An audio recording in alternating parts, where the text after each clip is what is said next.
नमस्ते संस्कृताय मित्रों, कैसे हैं आप। विश्वास है कि आप लोग स्वस्थ होंगे, मस्त होंगे। आज हम लोग कारक प्रकरण में पंचमी विभक्ति पर आधारित PYQ अर्थात प्रीवियस ईयर क्वेश्चन का अध्ययन करने वाले हैं। मैं हूं मनोज पांडे, आप देख रहे हैं मंगलम मंत्रा चैनल।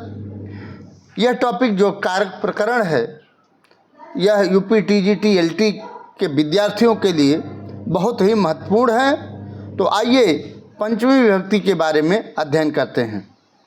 कारक प्रकरण है, पंचमी विभक्ति पर आधारित प्रीवियस ईयर क्वेश्चन पर आधारित यह वीडियो है। ठीक है,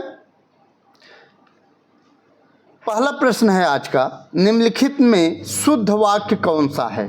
शुद्ध वाक्य पूछ रहा है। यह भी देखिए, यह प्रश्न जो आपका है यह भी देखिए कब आया हो, 1999 में यह प्रश्न पूछा गया है कि शुद्ध वाक्य क्या ग्रामस्य बहिः विद्यालयो अस्ति यह शुद्ध है, या ग्रामे बहिः विद्यालयो अस्ति ये शुद्ध है, या ग्रामात् बहिः विद्यालयो अस्ति ये सही है, या ग्रामम बहिः विद्यालयो अस्ति ये सही है।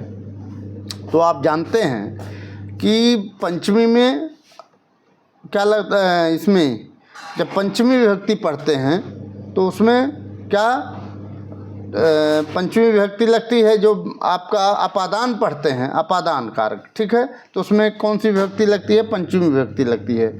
और पंचमी में ये क्या हो जाएगा, ग्रामस्य तो होगा नहीं, ये षष्ठी है तो ये कट जाएगा। ठीक है, ग्रामे भी नहीं होगा, यह भी कट जाएगा, और ग्रामम भी नहीं होगा, यह भी कट जाएगा। ग्रामात् होगा, ठीक है, ग्रामात् बहिः विद्यालयो अस्ति ये आपका ऑप्शन नंबर C आपका एकदम राइट आंसर हो जाएगा। ठीक है, दूसरा प्रश्न है, गंगा हिमालय से निकलती है का संस्कृत अनुवाद है। यह भी देखिए 1999 में ये प्रश्न पूछा गया था। ठीक है, गंगा हिमालय से निकलती है का संस्कृत अनुवाद पूछ रहा है, तो गंगा हिमालयन निःसरत ये हो जाएगा, या गंगा हिमालयात निःसरत ये हो जाएगा, या गंगा हिमालय से निःसरत ये हो जाएगा, या गंगा हिमालयात निःसरत ये हो जाएगा। ठीक है, तो इसमें हिमालयात में हलंत नहीं है तो इसलिए यह भी गलत हो गया। ठीक है, और गंगा हिमालयस में यहाँ षष्ठी लगी हुई है, यह भी गलत हो जाएगा। ठीक है, और हिमालयन भी गलत हो जाएगा। क्या सही हो जाएगा, गंगा हिमालयात, हिमालयात में पंचमी लगी हुई है। ठीक है, तो यही सही हो जाएगा, गंगा हिमालयात निःसरत। ठीक है, गंगा हिमालय से निकलती है, इसका संस्कृत अनुवाद हो जाएगा, B ऑप्शन आपका सही हो जाएगा। ठीक, नेक्स्ट है चौराद विभेद।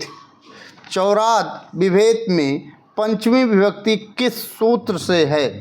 चौराद विभेद, यह जो चोर से डरता है, कोई व्यक्ति है वह चोर से डरता है, पूछ रहा है मैं इस वाक्य में पंचमी विभक्ति किस सूत्र से हुई है। क्या पंचमी विभक्ति सूत्र से हुई है, या भीतर्थानाम भय हेतु से पंचमी विभक्ति हुई है, या आख्यातो उपयोगे से पंचमी विभक्ति हुई है, या जन कर्तु प्रकृति से आपका पंचमी विभक्ति हुई है। तो यह भी मित्रों देखिए 2001 में प्रश्न पूछा गया है। ठीक है, अच्छा एक चीज़ और जानिए कि आख्यातोपयोगे क्या कहता है, कि यह कहता है कि नियम पूर्वक विद्या स्वीकारने में अगर कोई स्वीकार की जाती है तो उसमें पंचमी लगती है। ठीक है, अर्थात जिस गुरु या अध्यापक या मनुष्य से कोई चीज़ नियम पूर्वक पढ़ी जाती है अथवा मालूम की जाती है वह गुरु या अध्यापक या अन्य मनुष्य अपादान होता है। तो यह कहता है, तो इसलिए अपादान तो कट ही जाएगा। ठीक है, अपादान कट जाएगा। अब देखिए भीतार्थानाम भय हेतु क्या कहता सूत्र, जिससे डर मालूम हो अथवा जिसके डर के कारण रक्षा करनी हो वह उस कारक को अपादान कहते हैं, और अपादान में पंचमी विभक्ति लगती है। तो यही भीतर्थानाम भय हेतु सूत्र लगा हुआ है चौराद विभेद में। ठीक है, B ऑप्शन आपका सही हो जाएगा। ठीक है, कौन सा ऑप्शन, B ऑप्शन आपका सही हो जाएगा। ठीक है, इसको आप अच्छी तरह से नोट करते जाए, जहाँ आपको नोट करने लायक चीज़ें हैं उसको आप नोट करते जाएं, ठीक है। अच्छा, अंतर्धौ येना दर्शनम इच्छत, यह भी एक सूत्र है, यह भी पंचमी करता है। ये क्या कहता है कि जब कोई अपने को किसी से छिपाता है तो उस जिससे छिपाता है वह अपादान होता है, ठीक है, और अपादान में पंचमी लगती है, ठीक है। जैसे मातुर्निलीयते कृष्ण, कृष्ण अपनी माता से छिपता है, ठीक है। तो ये अंतर्धौ येना दर्शनम का उदाहरण है, ठीक है। नेक्स्ट है अपादान कारक मूलतः प्रयुक्त होता है। अपादान कारक मूलतः प्रयुक्त होता है, संयोग के अर्थ में प्रयुक्त होता है, वियोग के अर्थ में प्रयुक्त होता है, या पराजित करने के अर्थ में प्रयुक्त होता है, या दया करने के अर्थ में प्रयुक्त होता है। तो एक सूत्र है ध्रुवम अपाये अपादानम, ध्रुवम पाये अपादानम। अपाय मतलब क्या होता है? अपाय विश्लेष, अलग होना, अपाय विश्लेष अलग होने को कहते हैं, ठीक है। उसमें जो ध्रुव या अवधिभूत अर्थात जहाँ से विश्लेष हो, विश्लेष मतलब अलगाव होता है, वह अपादान कहलाता है, ठीक है। जैसे वह कोठे से गिर पड़ा, यहाँ पर वह कोठे से अलग हो रहा है, इसलिए कोठा या छत में अपादान हो जाएगा, ठीक है। इसी प्रकार एक उदाहरण बहुत पॉपुलर है, पेड़ से पत्ते गिरते हैं, में पेड़ और पेड़ क्या है? वृक्षात, ठीक है, पंचमी लग गई है। तो इसमें क्या है? वियोग के अर्थ में, ठीक है। यह भी प्रश्न देखिए 2003 में प्रश्न पूछा गया है, ठीक है। क्या सही हो जाएगा? बी ऑप्शन आपका सही हो जाएगा। ये आपका बी ऑप्शन सही हो जाएगा। अपादान कारक मूलतः वियोग के अर्थ में प्रयुक्त होता है, ठीक है। अब आ गया रिते के योग में विभक्ति होते हैं, मोस्ट इम्पॉर्टेंट है, इसको नोट कर लीजिएगा, बहुत पूछा जाता है कि रिते के योग में विभक्ति होती है, द्वितीया होती है, तृतीया होती है, चतुर्थी होती है, या पंचमी होती है। तो यह भी देखिए 2004 की परीक्षाओं में, ये टीजीटी की परीक्षाओं में प्रश्न पूछा जा चुका है, ठीक है। तो रिते के योग में कौन सी विभक्ति? पंचमी होती है, ठीक है। सूत्र क्या है? अन्य आरात दित, ये ऐसे आपके सूत्र हैं कि अन्य आरात इतर रिते दिग्वाचक पूर्व दक्षिण आदि तथा अंश धातु से युक्त द्विवाचन प्रत्येक उदक प्रभृति दक्षिणा उत्तरा प्रभृति एवं दक्षिणाहि उत्तराहि प्रभृति शब्दों के योग में पंचमी होती है।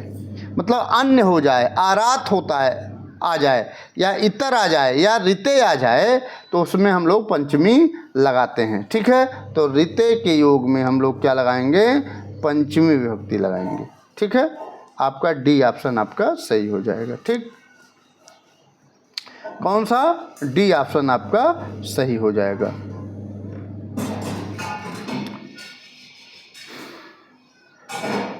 नेक्स्ट है भित्तार्था नाम भय हेतु में कौन सा कारक है? भित्तार्था नाम भय हेतु में कौन सा कारक है? क्या संपदान कारक है, अपादान कारक है, कारण कारक है, या अधिकरण कारक है? यह भी देखिए टीजीटी के 2004 और 2009 की परीक्षाओं में ये पूछा गया है, ठीक है। 2 वर्षों में पूछा गया है। तो भित्तार्था नाम जो भय हेतु है उसमें कौन सा कारक है? तो अच्छा, भित्तार्था नाम भय हेतु क्या कहता है? जिससे डर मालूम हो, जिससे डरा जाए, या जिसके डर के कारण रक्षा करनी हो, उस कारक को अपादान कहते हैं। उस कारक को क्या कहते हैं? अपादान। और अपादान में पंचमी होती है। बी ऑप्शन आपका राइट आंसर हो जाएगा, ठीक है। बी ऑप्शन राइट आंसर हो जाएगा, ठीक। उदाहरण आप जानते हैं भित्तार्था नाम भय हेतु का, चौराद विभेद सर्पात भयम सांप से डरता है, या चौराद विभेद चोर से डरता है, ठीक है। रक्षमा नरक पातात, नरक से गिरने से मुझे बचाओ, ये सब, ठीक है। यही सब भित्तार्था नाम भय हेतु का उदाहरण है, ठीक। फिर है नियम पूर्वक विद्या स्वीकार करने पर वक्ता में किस विभक्ति का प्रयोग किया जाता है? ठीक है, तृतीय विभक्ति का प्रयोग किया जाता है, या चतुर्थी विभक्ति का प्रयोग किया जाता है, या पंचमी या षष्ठी? यह भी देखिए 2013 की परीक्षाओं में ये प्रश्न पूछा गया है। ठीक है, तो नियम पूर्वक विद्या स्वीकार करने पर तो आपको एक तुरंत याद आ जाना चाहिए कि आख्यातो उपयोगे, इस सूत्र के अनुसार इसमें पंचमी लगेगी। ठीक है, नियम पूर्वक जिस गुरु या अध्यापक या मनुष्य से कोई चीज़ नियम पूर्वक पढ़ी जाए या सीखी जाए अथवा मालूम की जाती है वह गुरु या अध्यापक या अन्य मनुष्य अपादान होता है। ठीक है, तो इसमें पंचमी विभक्ति लगेगी। ठीक है, आपका सी ऑप्शन आपका सही हो जाएगा, सी ऑप्शन सही हो जाएगा। नेक्स्ट है, फिर आ गया देखिए, आख्यातोपयोगे इस सूत्र से सिद्ध होता है। तो अच्छा, आख्यातोपयोगे क्या है? तो आख्यातोपयोगे सूत्र है जो क्या करता है? पंचमी विभक्ति करता है, अपादान करता है। ठीक है, सूत्र दे दिया, अब आपसे पूछ रहा है, उदाहरण पूछ रहा है, तो क्या मार्तुण्डलीयते कृष्ण सही होगा, या नटस्य गाथाम शृणोत सही होगा, या हिमोतो गंगा प्रभवत ये सही होगा, या उपाध्यायाद अधीते ये सही होगा? तो आख्यातो उपयोग मैंने बता दिया है। ठीक है, तो इसमें मातुर्निलीयते कृष्ण है, ये किसका है? मैंने बताया अंतर्धौ एना दर्शनम इच्छति, एक सूत्र है, उसका उदाहरण है। ठीक है, तो ये तो होगा नहीं, ये तो होगा नहीं। नटस्य गाथाम शृणोत यह भी नहीं होगा। ठीक है, हिमवतो गंगा प्रभवत, हिमवतो हिमालय से गंगा निकलती है। ठीक है, तो ये पंचमी हो गया, यह भी ये तो नहीं करता आख्यात उपयोग। उपाध्याद अधीते, उपाध्यायाद अधीते अर्थात उपाध्याय से पढ़ता है, यही आपका आख्यातोपयोग इस सूत्र से सिद्ध होता है, ये उदाहरण। ठीक है, उपाध्यायाद अधीते, उपाध्याय से पढ़ता है। या और एक एग्जाम्पल बहुत महत्वपूर्ण है, कौशिकाद विदित सापया, अर्थात विश्वामित्र से साप जान करके उसने क्या किया? विदित सापा है, विदित हो गया, उनको ज्ञात हो गया था। तो ये आपका डी ऑप्शन आपका आंसर सही हो जाएगा, डी ऑप्शन सही हो जाएगा। फिर है प्रासादात बालकः पततीत, वाक्यम बहुवचने लिखत। प्रासाद बालकः पतत इति, तो इसको हम बहुवचन में लिखना है। ठीक है, तो क्या प्रासादेन बालकः पतत ये हो जाएगा? इसमें तो कहीं भी बहुवचनांत नहीं मालूम पड़ रहा है, यह गलत हो जाएगा। फिर है प्रासादात बालकः पतन्ति, यहाँ क्रिया जो पतन्ति है इसमें तो बहुवचनांत है, लेकिन बालकः जो उसमें नहीं है, तो यह भी गलत हो जाएगा। प्रसादेन, अच्छा यह भी जानना है कि पंचमी लगाना है, प्रसादेन में भी पंचमी नहीं लगी है, बालकाह में आपका बहुवचनांत है। ठीक है, पतंत में भी बहुवचनांत है, सही है, लेकिन प्रसादेन में पंचमी नहीं लग पाई है, तो कौन सा ऑप्शन सही हो? यह भी गलत हो जाएगा। तो आपका केवल बी ऑप्शन आपका बच रहा है। ठीक है, जिसमें हम लोग कह सकते हैं कि बालकाह में बहुवचनांत है और पतंत में बहुवचनांत है, क्योंकि यहाँ बालका है तो यहाँ बालकाह हो जाएगा, और पतत है प्रथमा है तो यहाँ बहुवचनांत हो जाएगा, पतंत हो जाएगा, और प्रसादात, यहाँ प्रसादात पंचमी लगी हुई है, तो यही आपका बी ऑप्शन राइट आंसर हो जाएगा। कौन सा ऑप्शन? बी ऑप्शन जो है ये सही हो जाएगा। ठीक है, बी ऑप्शन सही हो जाएगा। ठीक, ये 9-10 प्रश्न जो आपने देखा ये परीक्षाओं की दृष्टि से बेहद महत्वपूर्ण है। उसके बाद हम लोग षष्ठी और सप्तमी एक वीडियो में हम लेकर के आएंगे। तो मित्रों आज इतना ही, मिलते हैं अगली वीडियो में, तब तक के लिए नमः संस्कृताय, वंदे मातरम। अगर यह वीडियो आपको अच्छा लगा हो तो लाइक सब्सक्राइब जरूर कर दीजिएगा मित्रों। ठीक है, बहुत बहुत धन्यवाद।